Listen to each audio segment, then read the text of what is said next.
இலங்கையில் சனிக்கிழமை நோன்பு பெருநாள் தலைப்பிறை தென்படாத காரணத்தினால் இலங்கையில் நோன்பு பெருநாள் வருகிற சனிக்கிழமை மார்ச் 21 அன்று கொண்டாடப்படும் என கொழும்பு பெரிய பள்ளிவாசல் அறிவித்துள்ளது.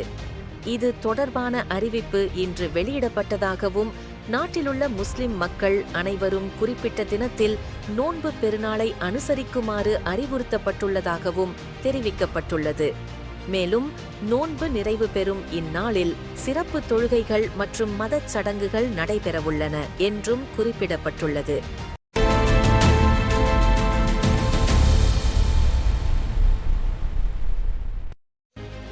ஈரானின் ராணுவ அச்சுறுத்தல்களுக்கு எதிராக ரியாத்தில் 12 நாடுகள் அவசர மாநாடு, கடும் தீர்மானங்கள்.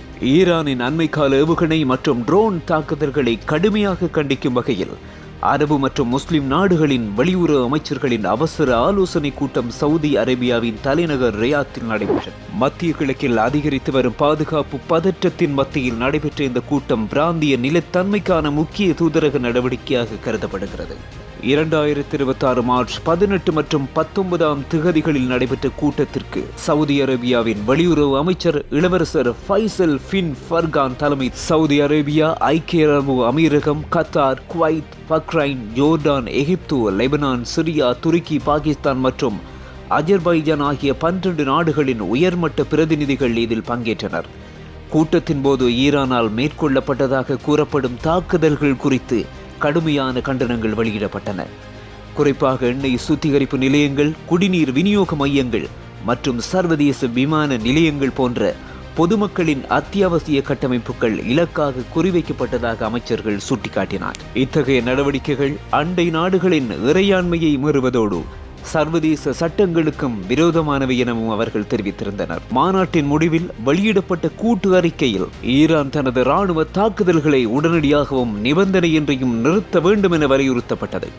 மேலும் வெளிநாடுகளில் செயல்படும் ஆயுத குழுக்களுக்கு வழங்கப்படும் நிதி மற்றும் ஆயுத உதவிகளை நிறுத்த வேண்டும் எனவும் கோரிக்கை விடுக்கப்பட்டது. கார்முஸ் நீரிணை மற்றும் பாப்பல் மந்தை பகுதிகளில் சர்வதேச கடல் போக்குவரத்திற்கு இடையூறு ஏற்படுத்தக்கூடாது என எச்சரிக்கப்பட்டது.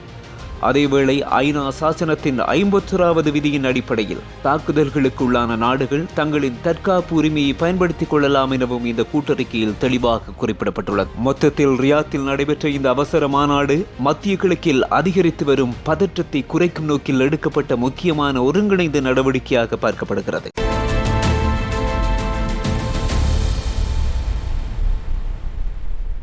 அமெரிக்காவிற்கு உதவுவதில் ஜப்பான் தென்கொரியாவுக்கு சட்ட சிக்கல். மத்திய கிழக்கில் ஈரான், இஸ்ரேல் இடையே நிலவும் பதற்றமான சூழலில் அமெரிக்காவிற்கு இராணுவ உதவி வழங்குமாறு அதிபர் டொனால்ட் ட்ரம்ப் விடுத்த கோரிக்கையை ஜப்பான் மற்றும் தென்கொரியாவை சட்ட மற்றும் பாதுகாப்பு சிக்கலில் ஆழ்த்தியுள்ளது. ஜப்பானின் அரசியலமைப்பு சட்டத்தின் 9வது பிரிவு அந்த நாடு வெளிநாட்டு போர்களில் ஈடுபடுவதை கடுமையாக கட்டுப்படுத்துகிறது. தற்காப்பு தேவைகளுக்காக மட்டுமே இராணுவத்தை பயன்படுத்த முடியும் என்பதால் மத்திய கிழக்கில் நேரடி உதவி வழங்குவது சட்ட ரீதியாக சிக்கலாகின்றது.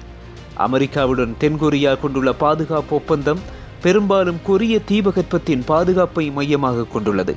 இதனால் தனது படைகளை மத்திய கிழக்கு பகுதிகளுக்கு அனுப்பினால் வடகொரியா மற்றும் சீனாவிலிருந்து வரும் அச்சுறுத்தல்களை எதிர்கொள்ளும் திறன் குறையக்கூடும் என்ற கவலை தென்கொரியாவுக்கு உள்ளது. ஜப்பான் மற்றும் தென்கொரியா இரண்டும் தங்களுக்கு தேவையான கச்சா எண்ணெயின் பெரும்பகுதியை கார்முஸ் நீரிணை வழியாக இறக்குமதி செய்கின்றன. அங்கு பதற்றம் அதிகரித்தால் பொருளாதார பாதிப்பு ஏற்படும். ஆனால் போரில் நேரடியாக ஈடுபடுவது ஈரானுடன் உறவை மோசமாக்கும் அபாயம் உள்ளது.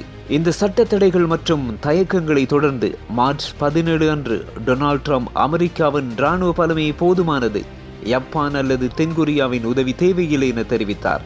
இருப்பினும் ஜப்பானிய தலைமையினர் வாஷிங்டனில் தொடர்ந்து ஆலோசனையில் ஈடுபட்டுள்ளனர். அமெரிக்காவுடன் உள்ள கூட்டுறவை பாதுகாப்பதா அல்லது தங்களது அரசியலமைப்பு சட்டத்தை கடைபிடிப்பதா என்ற கடினமான முடிவில் ஜப்பான் மற்றும் தென்கொரியா தற்போது தவிக்கின்றன.